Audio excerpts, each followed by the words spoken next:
mon nom est Karine Prudhomme, je suis conseillère pédagogique chez Formation Corpus. Le thème du balado d'aujourd'hui est les sources de financement. Pour discuter de ce thème, permettez-moi de vous présenter nos invités. Tout d'abord, Carole Gagnon de la SOC, la Société communautaire lavalloise d'emprunt, Alex Robitaille, agent de développement chez Formation Corpus, et Samia de l'organisation Evol, anciennement Famessor. Alors, bonjour tout le monde. Merci d'être présent pour ce balado. Alors, tout d'abord, j'aimerais ça qu'à tour de rôle, vous nous présentiez brièvement les services offerts par votre organisation. Alors, en commençant par Carole. Oui, bonjour, merci de l'invitation. Nous, ici à la SOC, la Société communautaire lavalloise d'emprunt, notre mission est d'aider les entrepreneurs qui ne passent pas au crédit traditionnel. Donc, ça peut être des nouveaux arrivants, ça peut être des étudiants qui n'ont pas eu le temps encore de monter leur crédit. Donc, nous, notre mission, c'est de les aider, les accompagner avec leur plan d'affaires, un coup qu'il est complété, avec Corpus, entre autres. Et à ce moment-là, nous, on peut voir avec eux si on peut les financer et comment on peut le faire. On a des nano-prêts de 1 500 $ et moins. On a des prêts réguliers qui vont jusqu'à 20 000 $ et on a aussi un nouveau prêt qui est pour le virage numérique. Excellent. Merci beaucoup, Mme Gagnon. Alors, le suivant, Alex. Bonjour, Alex. Merci, Karine, ma collègue. Donc, je fais partie également de l'équipe de chez Corpus. Alors, Alex Robitaille, agent de développement. Aujourd'hui, j'ai le plaisir d'être panéliste, invité. Donc, vous m'avez peut-être vu dans d'autres balados où j'avais le mandat, comme Karine aujourd'hui, de l'animer. Alors, aujourd'hui, je vais plutôt partager de l'information au niveau du thème qui est le financement. Donc, pour me présenter rapidement, bien évidemment, passionné de l'entrepreneuriat, ancien entrepreneur pendant quelques années, conseiller en démarrage et développement depuis plusieurs années. J'ai le plaisir, en fait, chez Corpus, de coordonner avec Service Québec un merveilleux programme en entrepreneuriat, en fait, qui est la mesure soutien au travail autonome, ici pour la région de Laval. Et plus concrètement, c'est deux choses, à savoir une aide financière et également un volet accompagnement stratégique. Donc, la partie financière, c'est un montant d'argent qui est versé, en fait, à chaque semaine et ce, pour une durée de 52 semaines au maximum. Donc, l'entrepreneur, dans le fond, qui est sur ce programme-là, il est payé pour structurer, démarrer son entreprise. Et ça vient avec le deuxième volet qui est nous, chez Corpus, qui, dans le fond, mon mandat à moi, j'accompagne, je réponds à vos questions, puis je vous donne du conseil dans votre démarche entrepreneuriale. Donc, voilà pour moi, Karine. Bien, merci, Alex. Alors, bonjour, Samia. Bonjour Karine. Merci pour l'invitation. Moi, je suis directrice régionale pour Evol, comme tu l'avais mentionné, anciennement Famessor. Donc, c'est un organisme qui offre du financement et de l'accompagnement. On offre des prêts conventionnels entre 20 000 à 450 000. Notre nouveauté, pourquoi qu'on est Evol et non plus seulement Famessor, c'est parce qu'on voulait à inclure toutes les communautés sous-représentées en entrepreneuriat. Donc, on va servir non seulement les femmes bien évidemment demeurent au cœur de notre clientèle, mais à ça se rajoutent des immigrants, ça se rajoute les personnes handicapées, personnes racisées, communautés autochtones, communauté LGBTQ2. Donc ça va être notre nouvelle clientèle. On est reconnu par notre accompagnement qu'on offre tout au long de la durée de nos prêts. Et la nouveauté aussi, c'est qu'on veut avoir de l'impact positif. Alors, on adopte les 17 critères de l'ONU pour le développement durable. Donc, les conditions préalables à nos clientèles, il faudrait qu'une de ces personnes-là ait 25% minimum des actions de l'entreprise et puis avoir un plan, si ce n'est déjà mis en place, pour le développement durable. Voilà pour ce qui est des vols. Merci beaucoup pour les présentations. Alors, bien, comme le thème, c'est les sources de financement, ma première question, ça serait, c'est quoi la différence entre une subvention et un prêt? Alors, je vois Alex avec un petit sourire. Sûrement qu'Alex a une belle réponse pour nous. En fait, je riais parce que souvent, le réflexe, c'est on cherche la subvention, évidemment, comme premier réflexe avant les prêts. Donc, pour répondre à la question, la différence, une subvention, c'est intéressant, puis un prêt, ça l'est moins. Mais non, c'est une blague. C'est une C'est un blague. complémentaire, on dirait. En fait, je dirais rapidement, subvention, je l'ai dit en fait dans mon introduction, on collabore avec Service Québec. Souvent, pour moi, le réflexe subvention égale aide financière accordée par le gouvernement. Tout à fait. Donc, les subventions, c'est souvent là qu'on va aller les trouver. Et pour ce qui est d'un prêt, souvent, ben là, la différence entre le prêt et la subvention, c'est que la subvention, l'argent, elle est donnée, non remboursable. Le prêt, ben souvent, c'est plus au niveau peut-être privé ou des organismes comme la SOC ou comme Evol, donc c'est ou les banques traditionnelles. Mais là, si on parle d'un montant qu'on va devoir rembourser dans les prochains mois, les prochaines années. Bien, merci. Puis, je me permets aussi, souvent, dans le cadre de subvention, hein, il y a des critères, hein, souvent, critères d'âge, critères de lieu, etc. Fait que c'est souvent limité à À une clientèle. certaines catégories Oui, d'individus, des tout à critères. fait. Dans le fond, c'est ça. C'est soit l'organisme ou, dans le fond, le prêteur ou le gouvernement qui va statuer là, de certains critères qu'on n'a pas le choix, malheureusement. Il faut respecter pour avoir droit aux subventions. Absolument. Alors, mon autre question, c'est quelles sont les étapes pour obtenir du financement? C'est certain que chaque organisme a ses critères, mais de façon générale, c'est quoi les étapes là, pour obtenir du financement? Ben, écoutez, Vas-y, Carole, vas-y. D'accord, merci beaucoup. Ben, écoutez, si je vous parle pour la SOC, notre façon de fonctionner, c'est d'encourager les entrepreneurs à aller faire leur plan d'affaires avec Corpus, avec la PED, la nouvelle école qui est maintenant associée avec l'école d'hôtellerie, pour justement aller monter leur plan d'affaires. C'est comme un groupuscule de gens qui font leur plan d'affaires ensemble. C'est comme un laboratoire où les gens peuvent monter leur plan d'affaires avec leur prévision budgétaire. Suite à ça, quand c'est complété, les gens ont accès à différentes possibilités de financement, comme Evol, comme Futurpreneur, avec, entre autres, avec nous, avec SOC. Et à ce moment-là, ils nous rencontrent et on peut voir avec eux comment on peut les accompagner. Donc, c'est important d'avoir un plan d'affaires complet et des prévisions budgétaires sur 2 ans au moins. Merci. Est-ce que Samia, tu voulais rajouter des informations? C'est vraiment ça. Moi, je dirais qu'il faut commencer par évaluer ses besoins financiers tout d'abord pour savoir combien qu'on a besoin et ça vient évidemment avec le plan d'affaires et les prévisions financiers. Par la suite, ils vont se présenter à une institution financière ou un organisme qui offre du financement pour leur présenter leur demande. OK. Puis, si quelqu'un arrive avec un modèle d'affaires, est-ce que ça, c'est valide pour vous ou ça prend vraiment un plan d'affaires complet avec des prévisions financières? D'après mon expérience, j'avais travaillé comme directeur de compte chez Banque nationale aussi avant, donc ça prend toujours un plan d'affaires détaillé parce que ça démontre l'étude faite au marché, la concurrence, les prévisions, tout ça, c'est nécessaire pour faire une bonne analyse adéquate. On peut pas, sans ça, on peut pas aller loin dans l'analyse.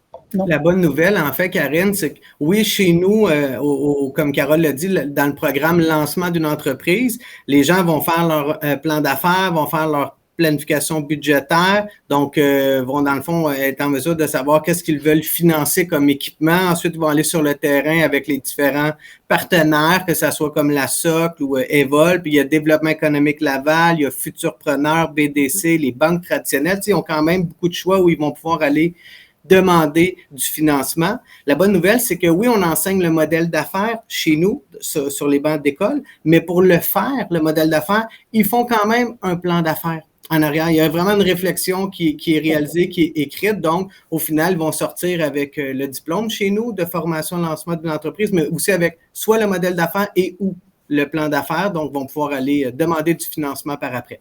OK. Excellent. Auriez-vous des conseils à donner à des gens pour la rédaction de leur demande de prêt, là, des choses à ne pas oublier ou des choses qui est important pour faire une bonne première impression?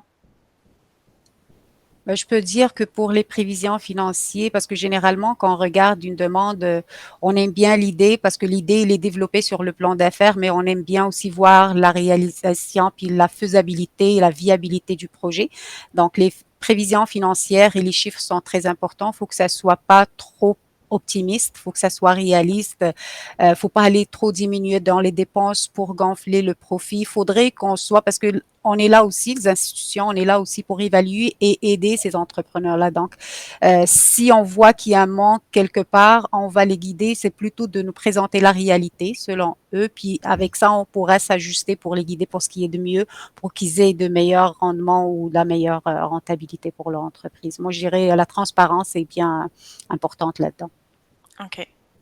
Souvent aussi dans les prévisions financières qu'on a la chance d'analyser, on voit souvent qu'ils vont peut-être surestimer leurs prévisions de vente. Ils vont se trouver bien beau, bien bon. On leur souhaite évidemment bonne chance. Mais notre constat, c'est il est peut-être allé assez fort rapidement.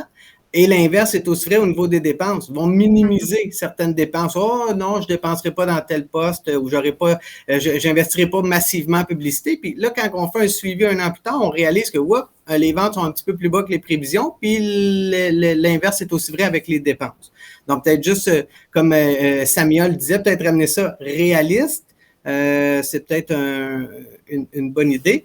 Puis moi, je dirais également, on parle beaucoup de plan d'affaires depuis tantôt ou de prévision financière, mais ultimement, quand on va emprunter de l'argent, il faut être en mesure de la rembourser. Puis comment on va être capable de la rembourser? C'est en ayant des clients ou en signant des contrats. Donc, moi, je pense que c'est rassurant pour un banquier.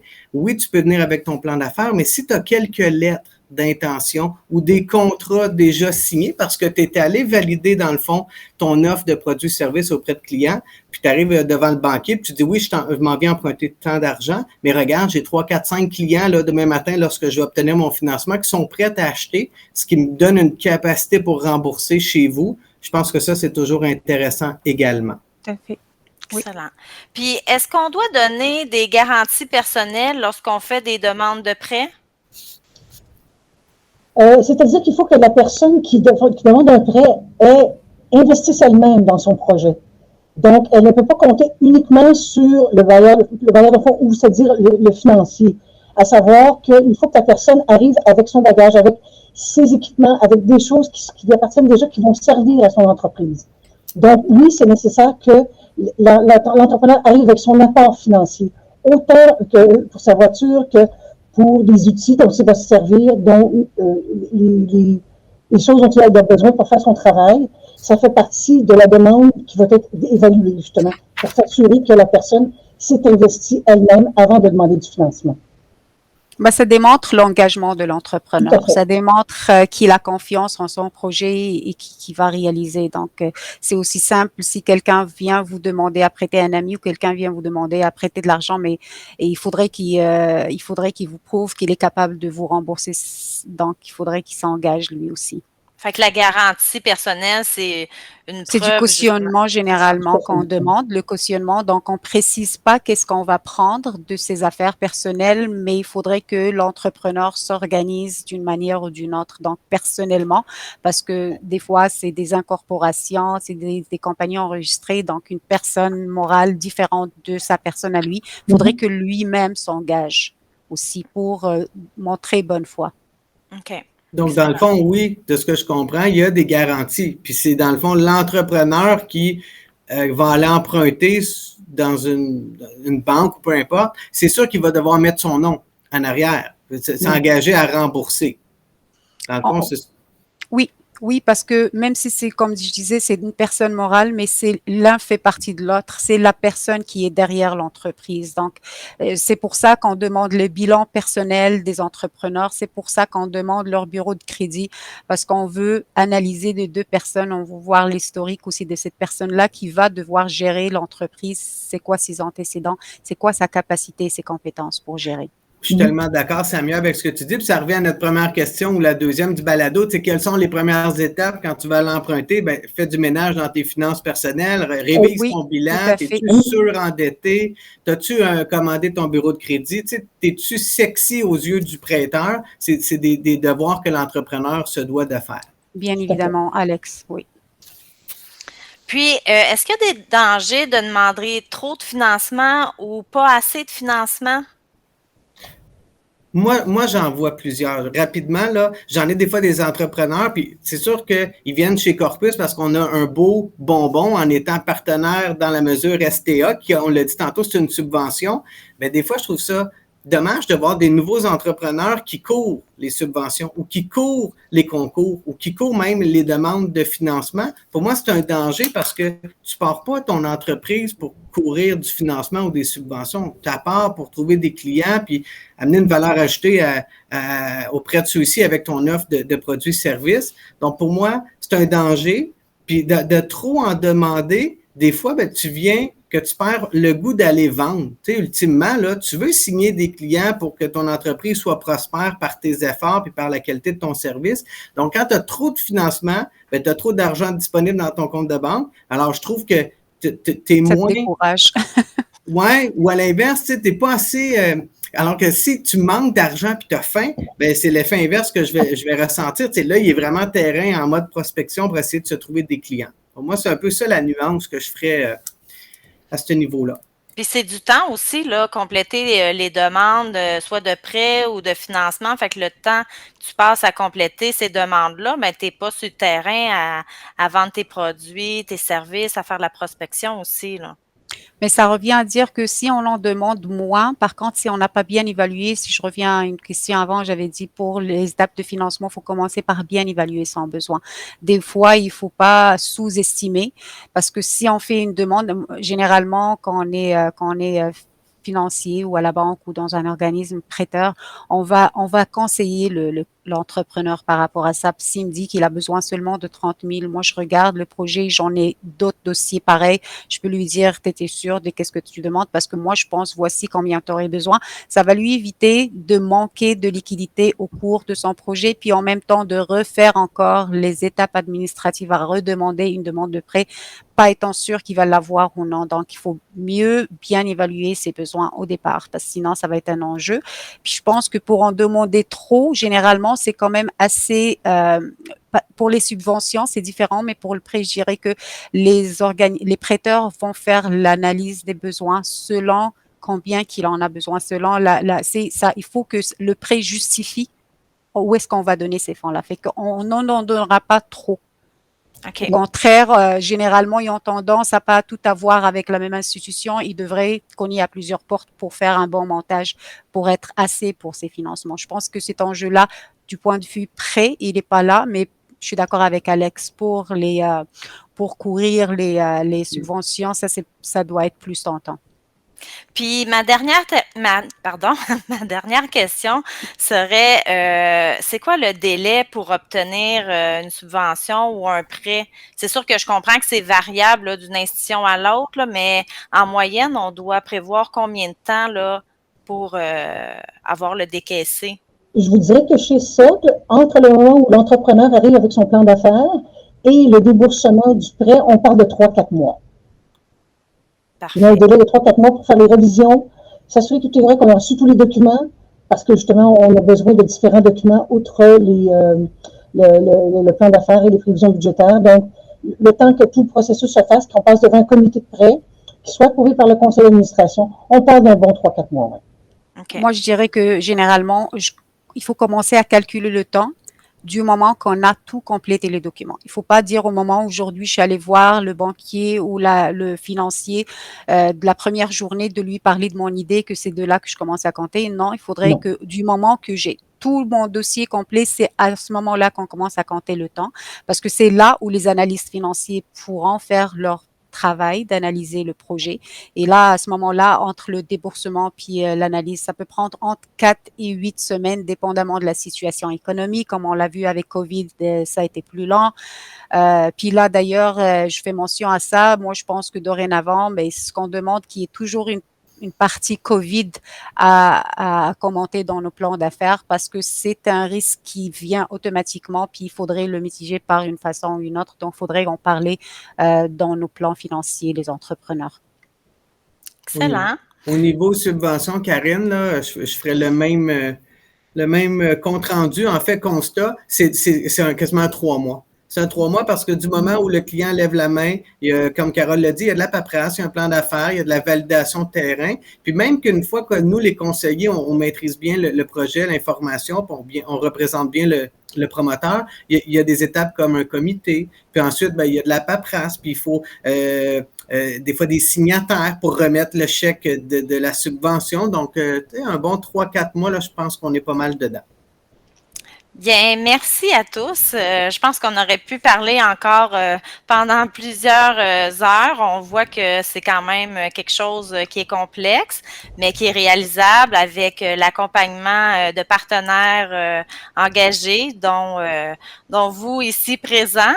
Fait que je pense qu'en résumé, on peut dire que c'est important d'être bien préparé pour faire une bonne première impression, de ramasser toutes les informations demandées, puis un coup qu'on a les informations demandées, ben le traitement d'analyse débute. Alors, je vous remercie beaucoup pour votre participation à ce balado-là. Puis, ben, on se revoit sûrement une prochaine fois dans une activité de réseautage ou un comité quelconque. Alors, Clairement. merci beaucoup. Merci à toi, Karine. Merci à tout le monde.